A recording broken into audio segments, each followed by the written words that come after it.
Hello friends, Radhe Radhe, जय श्री कृष्णा। कैसे हो आप सभी को दुर्गा पूजा की हार्दिक शुभकामनाएं।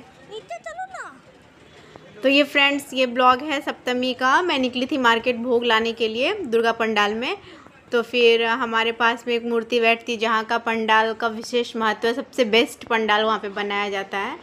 तो ये भागलपुर में मारवाड़ी पाठशाला पड़ता है। ये देखिए यहाँ की मूर्ति है। यहाँ की मूर्ति हमारे भागलपुर में सबसे बेस्ट होती है भव्य। और आप लोग गौर से देखिए, वहाँ पे एक छोटी सी मूर्ति भी बनी हुई है। फोकस की थी मैं, देखिए जैसी दुर्गा माँ बनी हुई है, सेम सेम रूप उनका छोटा सा दिया हुआ है। और हमारा सप्तमी को ज़्यादा भीड़ नहीं होता, तो मैं गई तो सोची कि मैं दर्शन कर लेती हूँ। तो मैं, मेरा बेटा और मेरे हस्बैंड थे, तो वो लोग गए थे भोग लाने के लिए। और मैं और मेरा बेटा यहाँ पे देखिए देख रहे थे। तो हमारा देखिए मूर्ति मैं देख ली। अब मैं निकल रही हूँ। तो देखिए अब मैं आपको पंडाल का दर्शन कराऊंगी। ये देखिए पंडाल बना हुआ है। और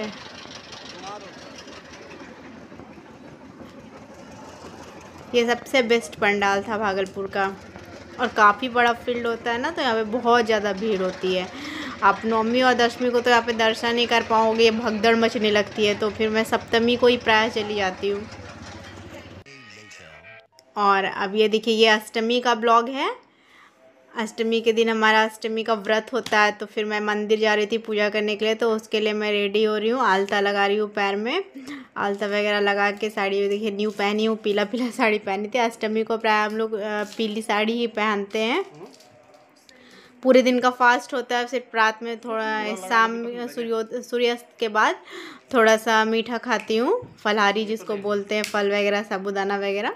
और तो ये देखिए, और खोइचा भी भरती हूँ अष्टमी के दिन। नवमी को कन्या पूजन हो जाता है, तो बहुत हड़बड़ी हो जाता है, इसलिए मैं अष्टमी को व्रत में रहती हूँ। तो उसी दिन में जाके पूजा भी कर लेती हूँ और खोइचा भी कर लेती हूँ, खोइचा भी भर लेती हूँ।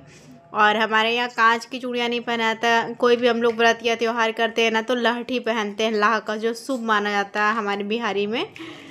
तो वो देखिए, मैं नया लहठी, पीला पीला था, पीली साड़ी थी, पीला लहठी भी था मेरे पास।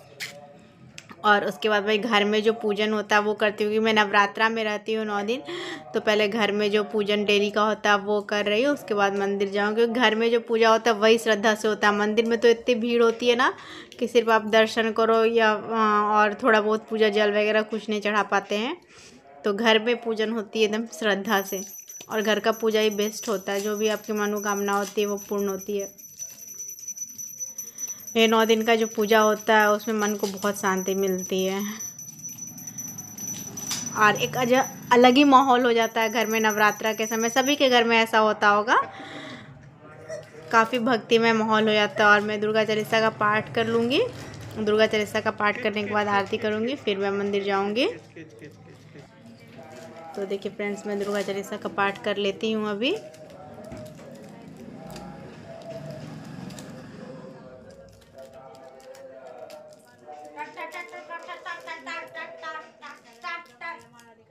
तो ये देखिए, हमारे दुर्गा चालीसा का पाठ हो रहा है। इसके बाद मैं आरती कर ले रही हूँ दुर्गा माँ की।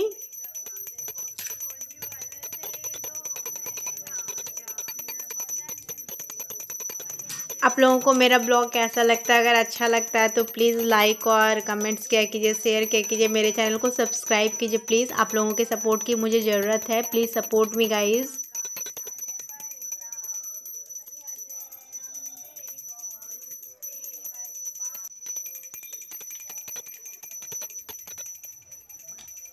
और ये देखिए, वे कान्हा जी है जो मैं मथुरा से लेके आई थी।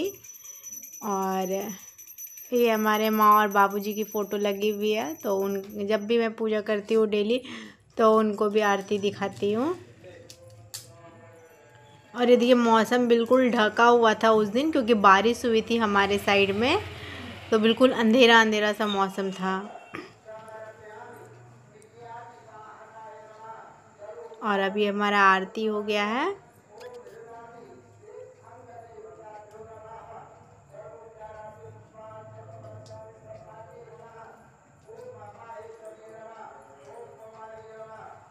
और देखिए मेरे हस्बैंड धूप जला के दिए हैं, तो मैं अब धूप भी दिखा दूँगी। दुर्गा माँ को धूप बहुत पसंद होता है, तो मेरे हस्बैंड जो 3 दिन छुट्टी में रहते हैं ना, फिर शाम में घर में सुबह शाम धूप जला देते हैं, तो मैं दिखा देती हूँ सारा।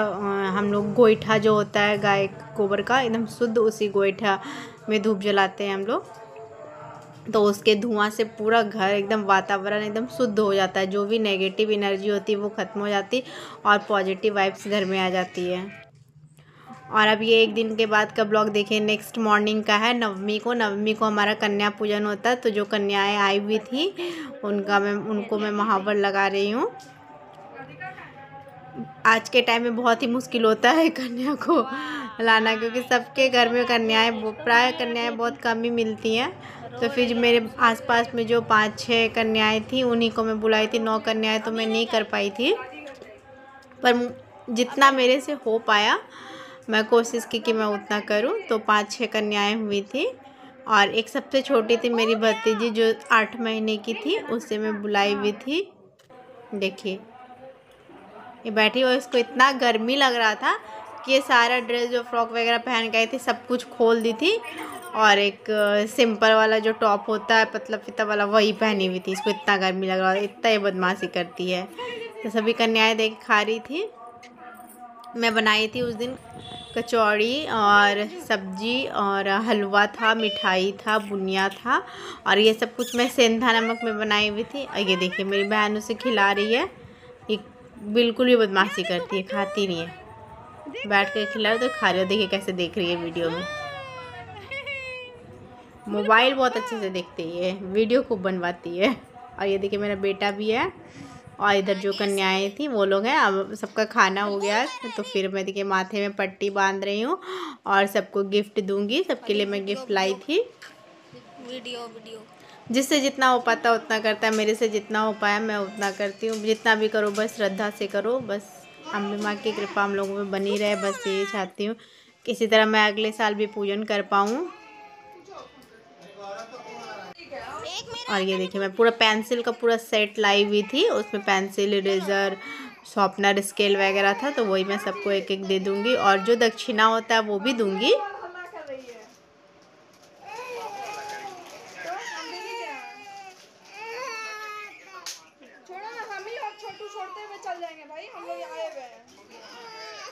और देखिए मैं सबको दे दी। अब मैं सभी के पैर छू के प्रणाम कर लूँगी।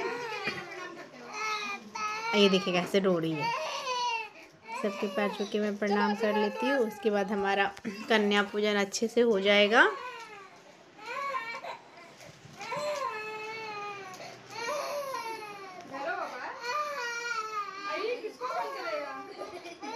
ये देखिए कितना बदमाशी कर रही है और कितना रो रही है, परेशान हो गई है ये। इसके भी मैं पैर छू लेती हूँ। और इसका नाम